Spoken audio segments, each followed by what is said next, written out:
Hey, Pop Robot Army. Do you ever get the feeling you're being watched when you're trying to work? Alrighty, now I've got a condensed batch of video content coming up for you. This one is a batch of things that happened all at once on the Volker, and each one of them separately we have not yet done together before via video tutorial content. So that's a wonderful opportunity. But planning it out and how to separate each concept for you has been a bit of a challenge. But I think I've got it figured out because there's the topics that are happening all at once there's the silicon barrier chipping technique, which is a standalone we could use separately. Then there's how to hand draw in with a pencil the camouflage pattern for a larger project like this. But again, it would work on suits, etc. too. So that's a separate one. Then there is hand painting. How many are you up to? Up to 3. Hand painting the outline for the camouflage using lacquer paints. And again, that could be a separate subject. It doesn't need to be combined with the others. So I've got to kind of show that as one. And then finally, there's the hybrid finish technique, which is combining lacquer hand brushing with airbrushing. So is that 4 techniques altogether. So I'm trying to get them separated. So each one, I'm aiming for about a 20 to 30 minute lecture to try to get those points across. Because the Volker is quite unique like this, we can fit a lot in at once. And what it will mean is then moving forward to subsequent models that use versions of this, we can refer to this content as well as build on it separately again. I hope that made sense. I've been trying to think through on how to plan this for you, and this is probably the most challenging project I've had so far to date. So thank you for your patience, and I really hope you like this next series of tutorial discussions. What should we call them? We're calling them build logs. They're lectures as well, because this format gives me a wonderful podium to talk about it at length and in depth, and they're in real time too. So they're almost excuse me. They're quite raw, which I think imparts a different kind of truth and realism to them as well, if that makes sense. Cool. So okay, let's get going. And that's Mr. Silicon Barrier to you, thank you. Hey guys, I'm going to do the practical demonstration of this for you today. I will be putting this together into a YouTube video, and I will succinctly edit down the backstory for you and make it a bit more entertaining and watchable. The very short version for you, though, if you're already piqued and interested, is that this is a technique I helped develop together with one of the other guys in the MAK studio. His name's Genzo Ihara-san. Goes by the online handle of Drunk Dog. And I'm Lincoln Wright, and I go by the online name of Lincoln Wright. So we came up in conversation that we wanted something that could work like Hairspray that we had just seen start up over in, I believe it was guys in Northern Europe doing it. Genzo and I were kicking around ideas at lunch once, and we'd said, what's one of the best ways that makes, how do we know when this stuff doesn't stick? And it was like, because this stuff has been applied to it. So we started testing it out on little places where we wouldn't get caught or in trouble, and it works. And there's a bunch of finishes that I've done it on for various effects too, and it's still something that I want to experiment with. So we'll be doing a bit more of that. I'm going to just show you the first way that I started using it. I think it's the easiest way to get into it. And then we can go into, I'll subsequently then test it out on more finishes in the future. I'll show you something small first, just to make it easily digestible, but I'm going to basically do all of this with it. We can go with something like this. Now, the product itself is it's a release agent for, you can see on the picture there, that's a mold, and the guys paint this into the mold there before pouring in the resin to stop it from sticking. And so we're using those properties to loosen the adhesion between layers of, say, plastic or lacquer paint and lacquer paint. As you guys know, lacquer paint bonds very well. This would it be right saying it mechanically breaks it? This breaks the bond. We don't need to know how it works, just that it works. Okay, nice new bottle. It hasn't got anything drying. I don't know how long these bottles last. This is only my second one. My last one is still back in Tokyo. And thinning and brush cleanup is simply with lacquer thinner. I'm going to use this because, as I've mentioned to you a bunch of times, it's just my the one I have on my bench top. And this is the same bottle of leftover nastiness that used from the spray can recovery step, and that will also be the Mr. Silicone Barrier cleanup step.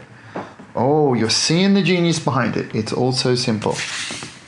Now, are you ready for the complexity of this technique? Brush in. I tend to use a bit of a skanky brush, and it actually self-levels and works really, really well. Yeah. And boom, on it goes. Why I like the brush technique versus airbrush is that the thickness is good because it means it will come off differently based on how you work it. And it's, gosh, how do I describe that? See, it's the first time really thinking through how to share this technique, but you can see I'm going to put it thinner in some places, thicker in others. I will put it thicker towards the edges, of course, but it actually self-levels really, really well. And as it dries, you'll see that it makes, it dries matte, turns the previous layers matte. That's how you know you've got pretty good coverage. So on the back here, I'll go quite thin. So it's wet when you go on, side of the brush. I'll go a little heavier on the metallics because I want to show them off.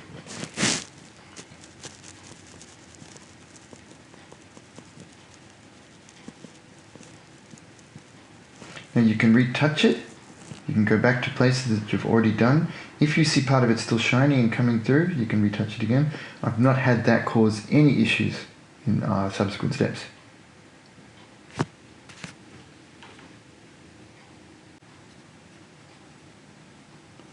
Now I'm paying excuse me. Back to English, Link, come on.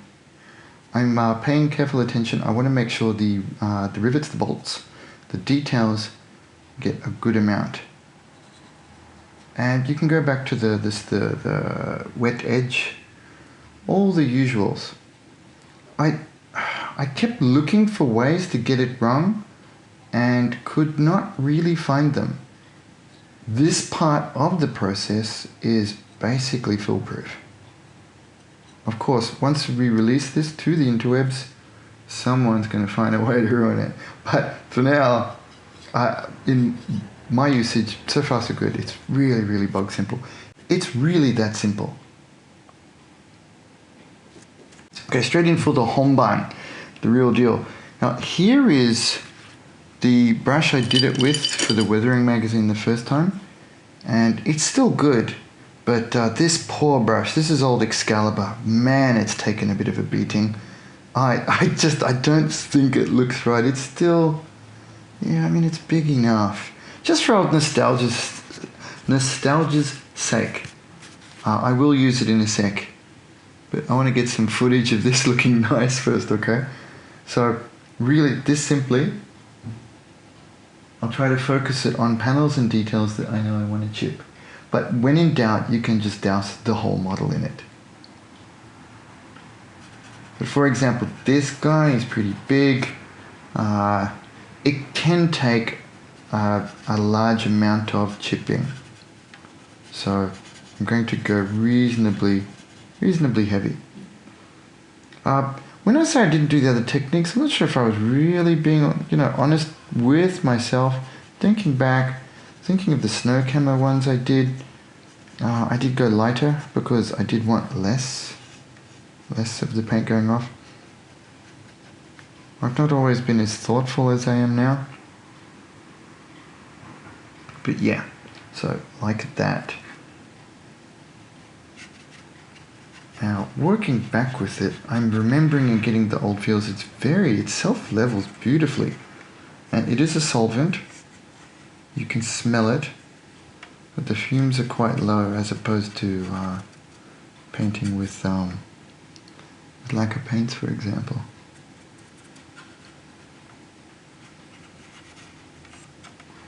It's probably not the best way to show it, is it? We do like this. Mm.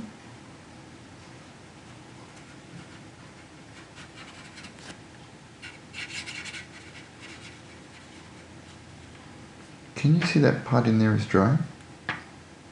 Mm. No? Mm. Okay, no problem. As you hold it up to the light for yourself, you'll be able to see some of these places that were not touched as the silicone barrier product dries around them. And I found that there doesn't seem to be any ill consequences of painting in there like that and retouching. Again, I was amazed. I tried to break this quite a few ways and was not successful.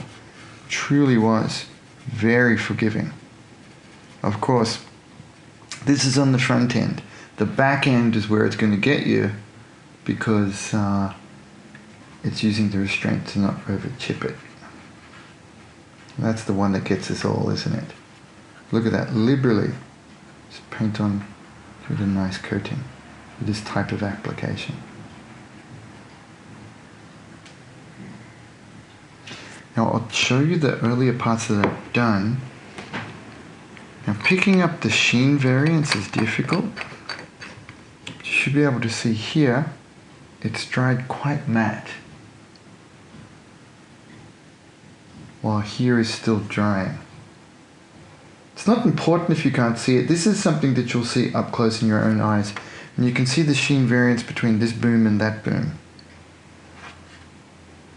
This one is much shinier than this one. That's just something to let you know that it's drying. Now, it does not dry, ever, this thing. It's silicone. So, just as a word to the wise, I've said dry, like it kind of evaporates off and you get the main product on there.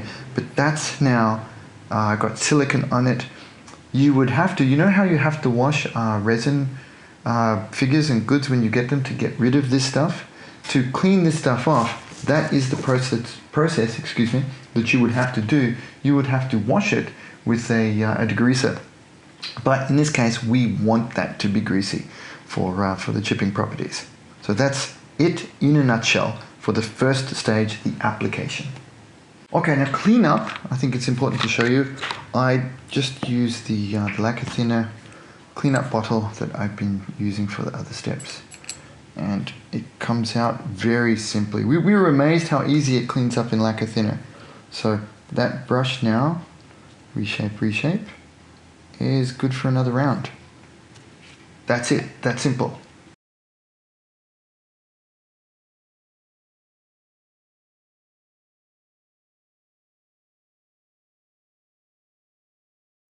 Next up, let's lay some paint over the top of the silicone barrier coat. I've tested it with nigh everything. Lacquers, enamels, including Humbrol, Tamiya enamels, water-based acrylics, the Tamiya, not so water-based, you know, the Tamiya hybrid acrylics. They all work really, really well. For this particular finish, building on the theme of the what did we call it? I'm sure we gave it a name, but the highly varied and interesting mottled appearance that I've given it for the base and the undercolor and the primer coat. I'm going to work for the primary paint color of the Folker is this lovely premixed custom color of a light sea blue, we could call it. And I'm laying it over with a 0.3 millimeter airbrush, and I've got the pressure down a little bit. It's only about 15, and that's us. It's really, that's us communicating through our masks. We're wearing the masks and talking about the shots. Tom always giving me advice. She's saying, shoot down from above. It looks a lot better. Her eye has actually become pretty good with this. So as you can see, I'm going on quite light. See how the yellow is still poking through? Now let me give you a quick look at, this is the custom color I've mixed up. Here's the base colors. It's, I say 80% mix of the 118, the light blue from Mr. Color, with 10% blue-gray from Gaia, and another 10%, or trending a little bit more. I know it goes over 100, but hey, once you start lightening it of the Gaia EX1. And the reason I'm doing that is because the top color is going to be those ratios kind of flipped, with the blue-gray being the main component there. And they're not too far off.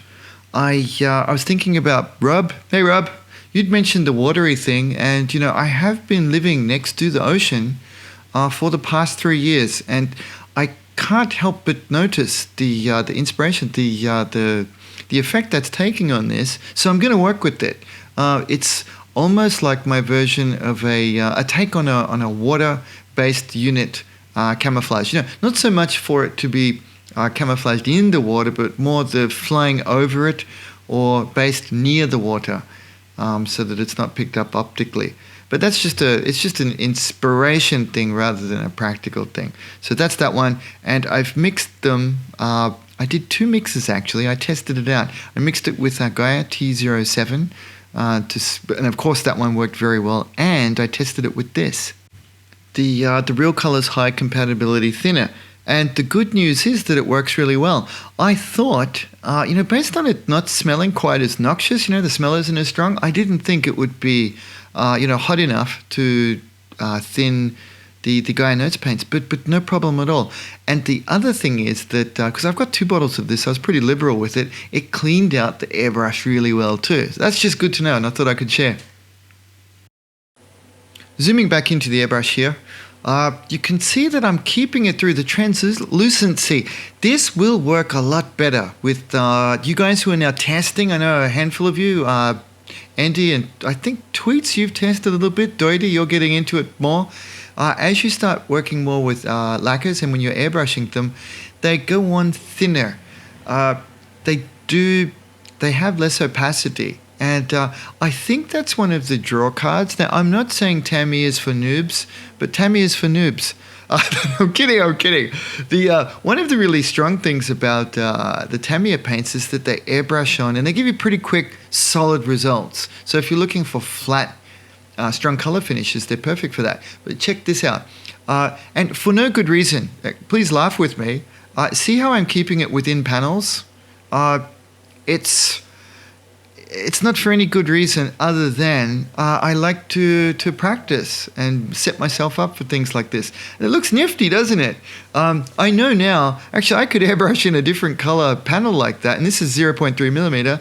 I could do it pretty well. So it's more about practicing for the future sort of thing. I know it's not necessary, but it's fun to do.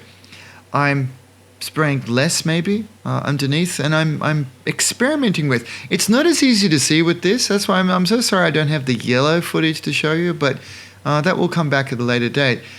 I am also doing the kind of randomized thing here, but because you've got that previous color, the yellow in this case, as a kind of roadmap, it was very simple to airbrush this in, but I'm kind of doing it the opposite way. Now, bear with me, I'll try to get this out. See where it's brighter yellow? That means I kind of spray a little less blue. Where some of it was shadow, if it's near a panel line, I'm leaving it. Look at the panel line coming down from the cockpit hatch there. See how that's got a really cool shaded effect already? Boom, I'm leaving that. That's done. So it's not so much, no, you sprayed a bit too much, Link. You could have left more. It's not so much that I call that a technique. That's also, you know, it's along the lines of what I do with the hand brushing, in that due to experience, now don't try to get this right off the bat. It's too hard. This is just more, I'm pre-placing this idea for you so that when you get to the stage where you can control it, you'll instantly know what it is and you'll be able to look for it. I'm leaving things for the future. If you're not to that stage now, that's more than fine. Just blast the base color on, and then we can come back and add them post. See here that detail there above the, I think it's like a It looks like a radiator type effect. The pre-shade of the dirtiness looks really nifty, right? I mean, straight off, that's looking very cool.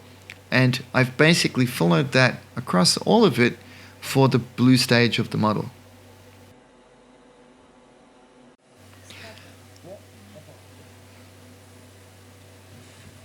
Now this part's also important to show because it's so different. Now I hope this works in the final model. I've never done something with so much difference in the one, in the one thing, in thinking that this up-armored heavy metallic piece versus the rest of the airframe.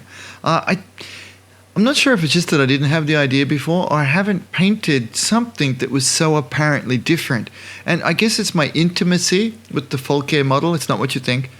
That I can think that through because I've really seen it come to life almost real time, as if it was real. The seeing these additions to it that Yokoyama-san is adding, I really get it. So having that separation between the new and the old to me is both fun and really nifty. And I'm quieting it down, Link. You're interrupting, Blink, while I'm explaining what you think you're doing. What I need to do here is interesting because I actually need to go a little heavier to make sure that that light blue color reads. But I still will leave some of the rivets and the other parts of it actually a little darker. And once I mark out the camouflage, as you'll see in the next steps, what I think I will do is I'll go back and I'll touch this up a little bit. So actually making up that little bottle of paint that you can use in subsequent steps is not bad. I'll show this later. I'll line up the paints that I've kept so that I can go back and do touch-ups. Now I don't always do that. Sometimes I'll just make the mix, spray the model, and then chuck it back in the owning bottle of the correct paint color. But in this case, because I know it's quite a complicated finish, I am making these little bottles. And once I've got them all together and I have an opportunity to do a touch-up, I'll make sure to share that with you. Because I want to share that concept of peace of mind, because that's really been useful for me with this too.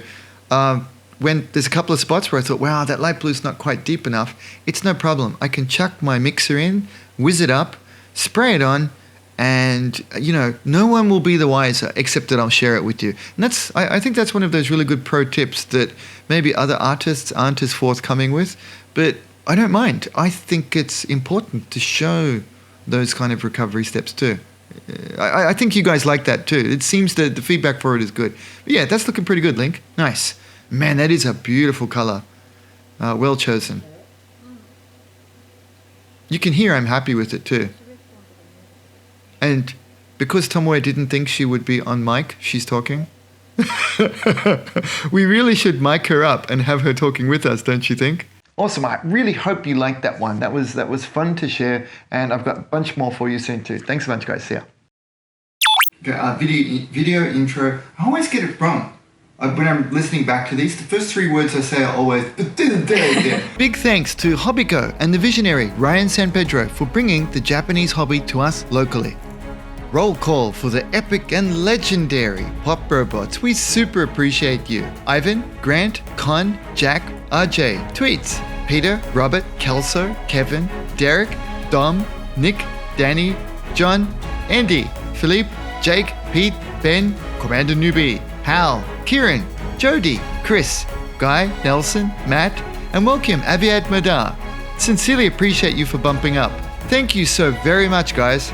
And of course, the Brobot Inner Circle, the awesome folks that make this happen. I couldn't do it without you. Always, thank you so very much. Please join us.